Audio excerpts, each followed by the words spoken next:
कि कभी भी आपने अगर कभी गर्भपात कराया हो, डीएनसी कराई हो, कभी गोलियां खाई हो, कभी गरिष्ठ पदार्थों को खा करके आपने अपने गर्भस्थ शिशु का हनन किया हो, ये संकल्पी हिंसा बहुत बड़ी है। जैन दर्शनकार तो इस संकल्पी हिंसा का बहुत उच्चतम प्रायश्चित देते हैं। दंड की व्यवस्था भी बिल्कुल अलग है।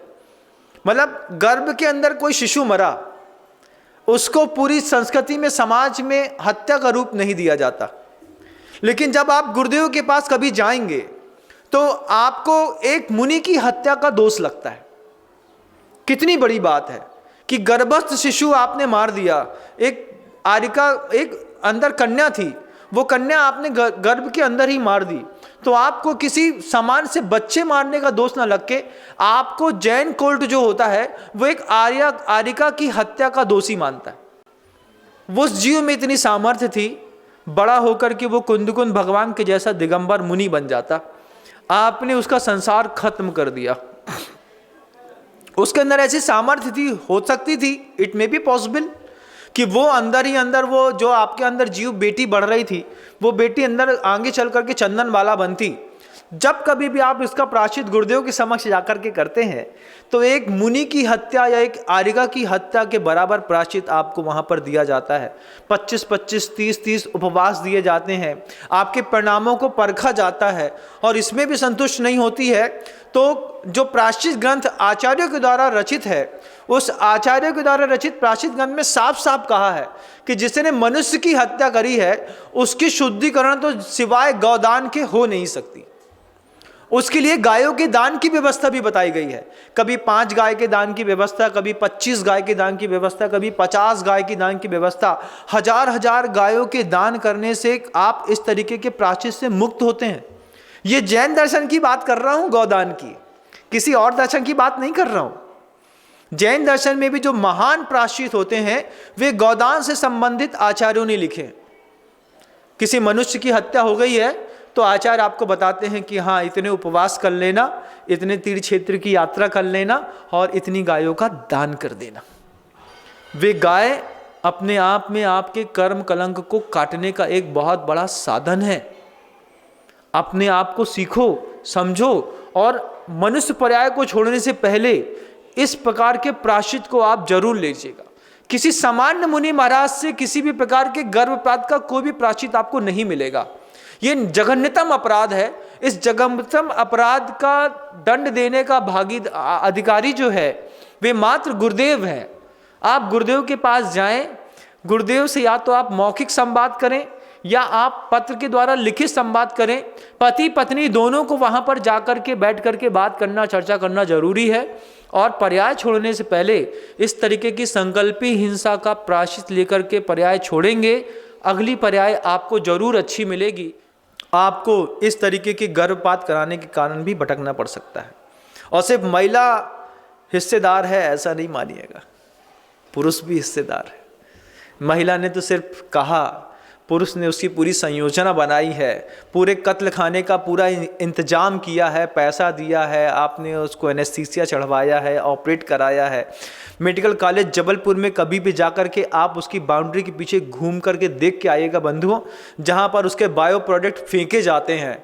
मतलब जो मेडिकल साइंस का, मेडिकल हाउस का और अपने अस्पतालों का जो कचरा फेंका जाता है उसको डिसॉल्व करने के लिए जो स्पॉट होता है, उस स्पॉट में जाकर के एक बार आप गौर करके देखिएगा। आज भी ऐसे कितने अबोध बच्चे जिसको कुत्ते सुबह सुबह इस प्रवचन को सुनते वक्त भी खा रहे होंगे।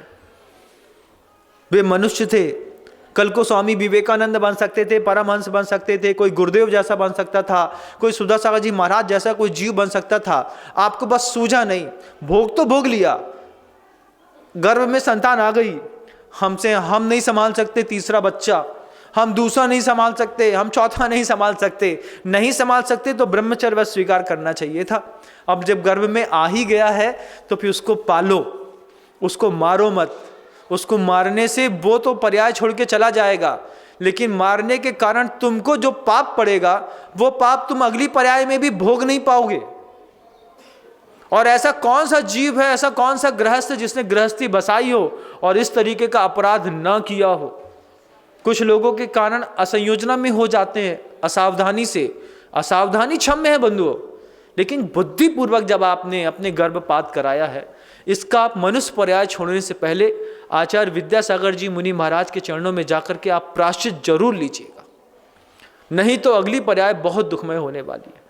आपको वो दिखाई देता है जो आप देखते हैं, और संतों को वो दिखाई देता है जो उनको आचार्यों के द्वारा दिखाया जाता है। माँ जिनवाणी कह रही है, गुरु कह रहे हैं, आगम कह रहा है कि गर्भपात का प्रायश्चित जरूर करना। संगी पंचेंद्री को संकल्प पूर्वक मारा है, उसका प्रायश्चित जरूर करना। हम इस पर्याय से अगले आने वाली हर पर्याय में इस प्रकार की संकल्पी हिंसा का त्याग करते हैं। संगी पंचेंद्री संबंधी संकल्पी हिंसा का त्याग करते हैं, भाव हिंसा का भी हम त्याग करते हैं। भाव में अनुमोदना, पिता ने थोड़ी सी आंख बस दिखाई, इतने में बच्चा समझ गया, अब ये बोल रहे हैं कि इसको गिरा दो। तुमने गिरा तो दिया, लेकिन तुम कितने गिरे हुए होगे जो तुमने एक मनुष्य को गिराया। कोई तुमको बगल से धक्का मार के निकल जाए, तुम अभिमानग्रस्त हो जाते हो, तुम अपना एटीट्यूड और अहंकार दिखाते हो। तुमने उसके कितने खंड किए होंगे, तुमने देखे हैं क्या? जब पेट के अंदर डीएनसी होती है तो कितने खंड खंड किए जाते हैं, कैसे वो निकाला जाता है, उसकी क्या सेक्शन प्रोसेस आपने कभी देखा है? कभी आपने उसको समझा है? कुछ नहीं देखा है तुम लोगों ने, वो हिंसा का दृश्य नहीं देखा है। हम बायोकेमिक के स्टूडेंट रहे हैं, बायोलॉजी में सब पढ़ा है हम लोगों ने, हमको पता है कि वो घृणित दृश्य, और हमने ये देखा है कि उसमें जब हिंसा होती है, आप कभी भी किसी भी मेडिकल कॉलेज में जाकर के देखिएगा, छोटे छोटे बीकर्स में ऐसे छोटे छोटे शिशु पड़े रहते हैं, 2 महीने का, 2.5 महीने का, 3 महीने का, 5 महीने का, 7 महीने का, 9 महीने का। वो सल्फ्यूरिक एसिड के उस पूरे घोल के अंदर वो पड़े पड़े पड़े बरसों निकल जाता है। वो किसी का बच्चा था और वो आप सब ने उठा करके अलग कर दिया। इस संकल्पी हिंसा से पूरी देश की जनता बचे, ऐसी भावना रखता हूं। गुरुदेव के चरणों में बारंबार प्रणाम करता हूं कि भगवान आपकी उस देशना से, आपके आशीर्वाद से पूरी दुनिया को ऐसा संदेश मिले कि वे सब संकल्पी हिंसा का त्याग कर सकें। अगर आपके जीवन में कभी भी आपने की होगी बंधुओं, आपकी आत्मा इस सुनते वक्त तो समझ ही रही है कि हाँ महाराज, हमने तो गलती कर ही दी है। आप गुरुदेव के चरणों में जाएं और अपने इस पाप का प्रायश्चित बुद्धिपूर्वक करें, पर्याय छोड़ने से पहले। और कितनी बार की है इसका आप खुद अंदाजा लगा लें, और कितनी बार संकल्पी हिंसा उस तरीके की है और भाव हिंसा भी की है। उन सब का हम अहिंसक धर्म के अनुयायी हैं, इन सब का त्याग कर सकें और अपने आप को पवित्र कर सकें। पवित्र करने के लिए पर्याय मिली है। हमारी पवित्रता सिद्धों की पवित्रता के साथ समान ऐसी दृष्टिगोचर हो। इन्हीं मंगलकारी भावनाओं के साथ गुरुदेव श्री विद्यासागर जी मुनि महाराज की, अहिंसा परमो धर्म की।